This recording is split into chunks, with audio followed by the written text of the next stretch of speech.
Do not dwell in the past. Do not dream of the future. Concentrate the mind on the present moment. Buddha. Have you ever looked into someone's eyes and felt something was missing? Have you ever shared your heart and received only silence in return? Or perhaps you felt drained after talking to someone who smiled but never truly cared.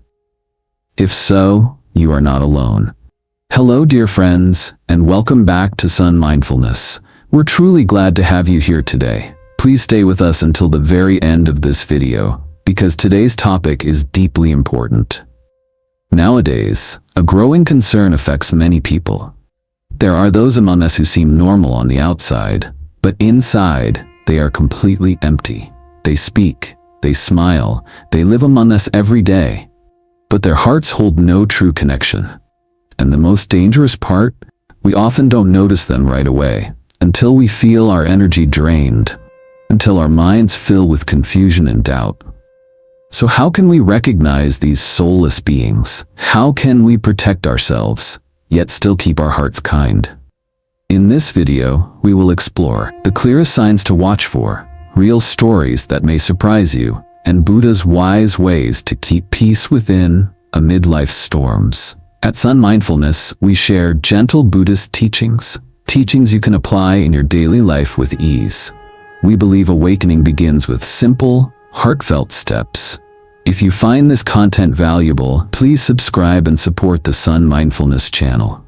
Don't forget to click the bell to never miss our next videos. You are also warmly invited to share your thoughts in the comments below. We treasure every story and reflection from you. Wishing you strong health, deep peace, lasting happiness, and good fortune always. Now, are you ready to begin a journey of awakening and clarity? Let's start with, what does it mean to be whole? And when is a soul truly lost? Part 1. What does it mean to be whole and when is a soul truly lost? What makes a human truly human? Is it the ability to speak, to smile, to walk among others? No. A machine can do that. Even a puppet can move its limbs. What separates us deeply is the presence of awareness. Not just awareness of the world, but of the self, the capacity to feel, to reflect, to awaken. Buddhism teaches that there is no fixed self or eternal soul, but it also teaches that each being carries the potential to awaken. This potential is called Buddha nature. It is the seed of light in every being, even the cruelest of kings, even the lowest of beggars. Yet this seed can lie dormant for lifetimes. Sometimes it withers from neglect. Have you ever met someone who seems cold, not just emotionally but spiritually? Like a candle that's never been lit? They speak, but there's no depth. They laugh, but there's no warmth. You leave them feeling confused, even drained. Why? Because something essential is missing. That missing piece is not merely love or kindness. It is their disconnection from the Dharma, the path of truth. The Buddha once met Angulimala, a man who had killed 999 people. Yet, when he met the Buddha's gaze, something awakened. Angulimala's soul, covered in darkness, still flickered. He later became a monk. This tells us something important. No matter how lost a person is, as long as the seed remains, transformation is possible. But now let me ask you, what if the seed is not there at all? What if a being looks like a human, speaks like a human, but inside there is no yearning for truth, no capacity for love, no hunger for growth? Would you still call them human? This is not a question of biology. This is a question of spirit.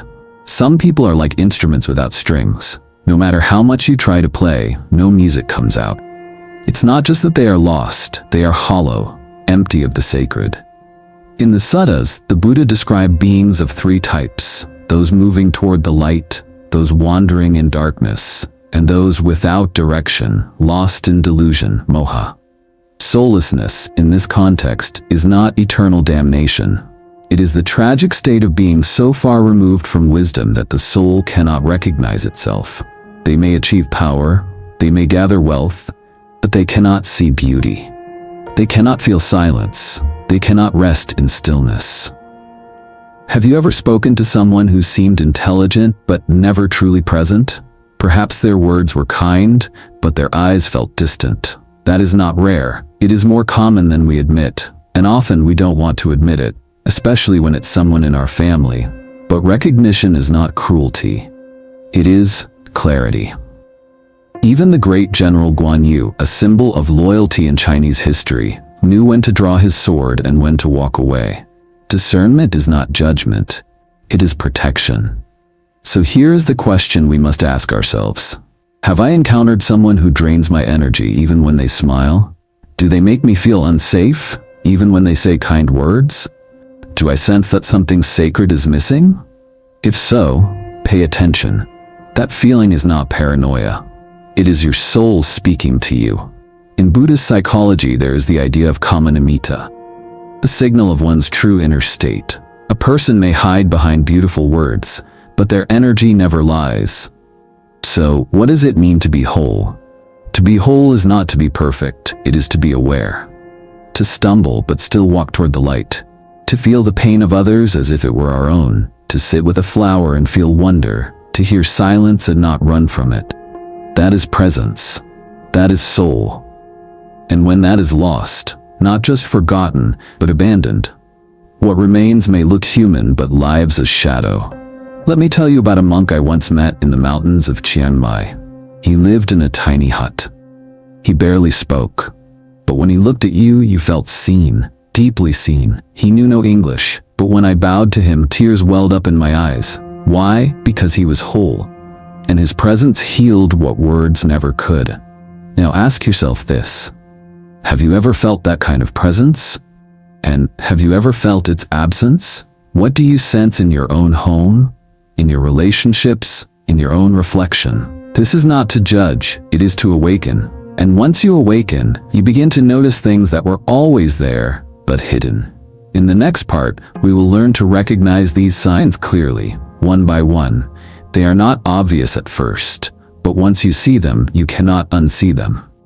Let us continue with Part 2. 9 Signs of Inner Emptiness. There's an ancient teaching in the Pali Canon. It says, just as the lotus grows from mud, the awakened mind grows from suffering.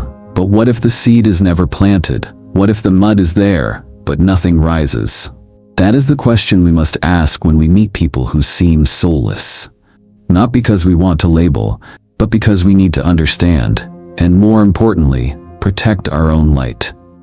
Now, let's walk gently through the 9 signs of such beings. Each one is like a whisper from your intuition, a quiet warning. Let us begin. 1. Lack of genuine emotion. Some people show expressions, but their expressions feel off. They laugh at sad moments. They smile when someone cries. Have you noticed that? Their reactions seem rehearsed, like they're acting, but not feeling.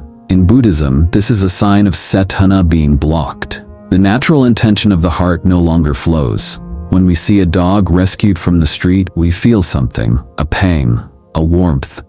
A soulful person feels that. But the soulless? They shrug. Worse, they might mock the compassion of others. Ask yourself, have I met someone who imitates feelings but never truly connects? If so, trust what your body told you in that moment.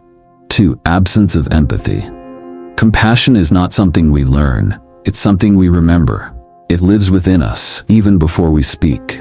Have you ever seen a child comfort another child? That's empathy. But a soulless person doesn't feel that instinct. They may say the right words, but they don't feel your pain. They don't flinch at injustice. They don't lean in when someone is suffering. Think of Emperor Ashoka, the warrior king who saw the horror of his own violence. He broke down at the sight of bodies on the battlefield. That moment changed him. He turned to the Dharma. Why? Because he still had a soul. A soulless person could see the same scene and feel nothing. 3. No inner reflection. The Buddha taught, to see clearly is to be free.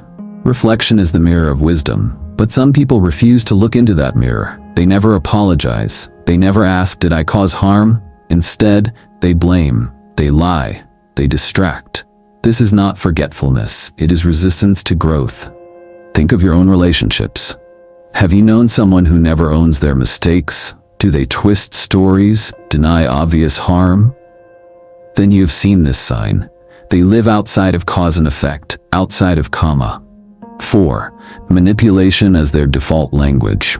Soulless beings don't seek truth, they seek control. Their words are not for connection, they're for gain. They may flatter you, then twist your trust. Have you experienced this? A relationship that started warm but ended in cold silence? This is not ordinary selfishness, it is weaponized charm. In the Jataka tales, the Bodhisattva meets many tricksters. He never hates them, but he always sees through them. You must learn to do the same. 5. Draining presence. There are people who walk into a room and the air grows heavy. Have you felt that? Your chest tightens, you become tired without reason. This is not imagined. In Buddhist terms, this is energetic karma. Unwholesome qualities like greed and deceit create heavy vibrations. A soulless person doesn't need to shout, their energy speaks for them, and your body always hears it. Notice how you feel after spending time with them. If you leave feeling weaker, that's a sign. Protect your chi. Protect your vitality. 6. Fear of stillness. Stillness is sacred. It's where we hear the Dharma within, but soulless beings cannot bear silence. It reflects back their own emptiness. They fill every pause with noise, with screens, with gossip, with chaos. Have you tried sitting in silence with someone only to feel them squirm? Do they break the moment with forced laughter? This is fear, not of you, but of themselves. Stillness is the mirror, and they cannot look. 7. Speaking of virtue without living it. Some of the most dangerous people speak beautifully. They quote sutras, they wear malas, they teach healing, but their lives show none of it. The Buddha warned of wolves in saffron robes. Words are easy, presence is truth. Have you met someone who speaks of peace but sows division? Who uses spiritual terms but lives with cruelty? They may fool the ear, but they cannot fool the soul. You'll feel the disharmony, the falseness, the coldness behind warm phrases. 8. No sense of awe or wonder. A soulful person is moved by simple things, a leaf falling, a baby's cry, a sunrise. But the soulless, they feel nothing. They intellectualize everything. Nice sky, they say, but their eyes are dead. Have you seen that? They cannot be touched. Because the soul is what receives beauty. Without it, beauty is data. They live in grayscale, even amid color. 9. Absence of remorse. Everyone makes mistakes, even the Buddha before awakening. But a soulful being feels regret. They bow, they seek repair. The soulless do not. Their apologies are cold, mechanical, or absent. Even when they hurt you, they act like nothing happened. Or worse, they blame you. This is the heaviest sign of all. Without hari, moral shame, and ottappa, fear of consequences, there is no path to growth. It is like trying to plant a seed in stone. Nothing grows there. Each of these signs may appear small at first, but together they reveal the deeper truth of someone's essence. So I ask you now, have you recognized these signs in someone close? Or have you ever felt any of them in yourself? Be honest. Be gentle. Because awareness is not blame, it is the beginning of freedom. In the next part, we'll learn how to protect ourselves from these energies without closing our hearts. Join me in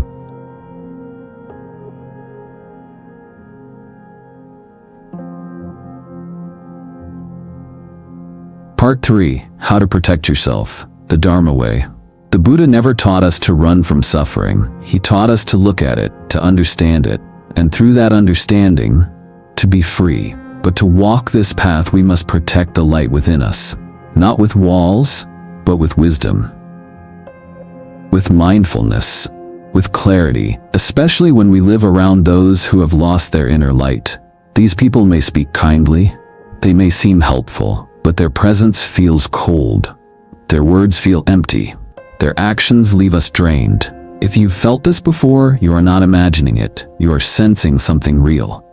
So how do we protect ourselves without closing our hearts? Let's explore the Buddhist way. 1. Trust your inner knowing. Have you ever entered a room and felt tension, though no one spoke? Have you ever smiled at someone but left the conversation feeling numb? That's not a mistake. That's your intuition. The body knows before the mind explains. Your energy responds before your thoughts catch up. In Buddhism, we call this sati, mindful awareness. It's not fear, it's wisdom. If someone consistently makes you feel small, confused, or weak, pay attention. Don't rush to judgment, but don't ignore the feeling either. Trust your knowing, even if you can't explain it yet. 2. The stillness test. Silence is a mirror. Try this. Sit in silence with someone for just 2 minutes. No words, no distractions, just breath. How do they react? A soulful person will settle. They may even smile softly. But a soulless person? They fidget. They break the silence with meaningless chatter. Or worse, nervous laughter and sarcasm. Why? Because stillness reflects the emptiness they fear. They can't bear to see themselves clearly. Now ask yourself, can you sit in stillness with someone and feel safe? Or do you feel like they're trying to run away, even while sitting still? 3. Boundaries are compassion. Many of us were taught that compassion means saying yes to everyone, but that is not true compassion. That is self-abandonment. The Buddha himself walked away from those who harmed others, not with anger, but with clarity. You can love someone and still step back. You can care and still protect yourself. If someone mocks your truth, if they drain your energy, you don't need to argue. You simply walk the path in another direction. Drawing boundaries is not selfish, it is sacred. 4. Strengthen your inner light. Light is the best protection from darkness. A well-tended candle does not fear the night. So don't just avoid toxic people, nourish your own soul. Take 5 minutes each morning to sit with your breath. Read a small passage of the Dhammapada. Watch the sunrise. Smile at a flower. These are not small things. These are acts of power. When you build your inner light, you become harder to manipulate, harder to confuse, harder to control. As Thich Nhat Hanh once said, you don't need to chase people who hurt you. Just keep watering the seeds of joy in yourself. What seeds are you watering today? 5. Be careful what you share. Not every person deserves your story. Not every listener is a friend. Some people only ask questions to gather ammunition, not to connect, not to understand. In Buddhist texts, it is said, do not teach the Dhamma to one who mocks the Dhamma. Your dreams, your wounds, your spiritual insights, they are sacred. Don't offer them to those who cannot hold them gently. Ask yourself, have you shared something precious with someone only to feel regret afterward? That's your soul telling you, this person does not honor your truth. Protect what is sacred. 6. Use symbols and spiritual anchors. In the monastery, we carried no weapons, but we had symbols, quiet reminders of truth. A mala bead, a statue of Avalokiteshvara, a phrase from the Lotus Sutra. These were not magic, they were mirrors. You too can create your own spiritual shield. Maybe it's a small Buddha pendant, or a picture of your teacher, or a mantra you whisper when feeling weak. These symbols help you return to yourself. They say, I am light, I am awake, and I will not be shaken. 7. Don't try to fix the soulless. This is the hardest part for many gentle souls. You want to help, you want to heal, you want to save, but you must understand, awakening cannot be forced. The Buddha did not try to save Devadatta, his jealous cousin. He offered compassion, but he did not chase. If someone does not want to change, you cannot pull them into the light, and if you try, you may lose yourself in their shadow. Let go, gently, with love, and trust that life will give them another chance when they are ready. By living with clarity and care, you protect your sacred energy. You do not need to fight darkness. You only need to shine more steadily. So ask yourself, do I feel stronger when I'm with this person? Do I feel peace in their silence? Do I trust them with my truth? If not, step back. Not from hate, but from wisdom. And as you walk away, walk toward your own light. In our next and final part, we will gather all that we've learned. We will turn these truths into a quiet, powerful lesson. A reminder that even in mud, the lotus still blooms. Let us reflect together in Part 4, The Lotus Still Blooms from Mud. If you've come this far, thank you, deeply and sincerely. It means you care about your inner life. You've listened with your heart, You've opened yourself to questions many are afraid to ask. So what have we seen together? We explored what it truly means to be human, not just in form, but in spirit. We learned how some people walk among us without light, not because they are evil, but because they are disconnected from life itself. We uncovered the 9 signs of inner emptiness, and perhaps you recognize someone, or maybe you recognize something within yourself.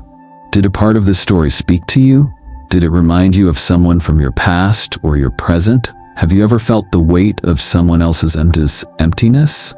These are not easy things to see, but they are important, because once you see clearly, you begin to heal. You now know how to protect your light, not with fear, but with compassion. Not with anger, but with boundaries, and above all, with presence. You don't have to fix anyone. You don't have to prove anything. You only need to live truthfully, to keep watering your own soul, and to walk away when needed, with love, not guilt. So let me ask you, what resonated most with you today? Have you ever experienced these signs in your own life? Which lesson touched your heart the most? I invite you to share in the comments below. Your story might help someone else feel seen. Your words may be the light another soul is looking for. If this journey offered you clarity or comfort, I invite you to stay connected. Please like this video, share it with someone who might need it, and subscribe to our channel Son.Mindfulness for more gentle wisdom every week. Your presence here is a gift, and I am truly grateful for your time. No matter where you are in life, may you be healthy. May you be peaceful. May you be protected. May you always walk in the light of your own soul. Until next time, take care, and may the lotus in you continue to bloom. Thank you.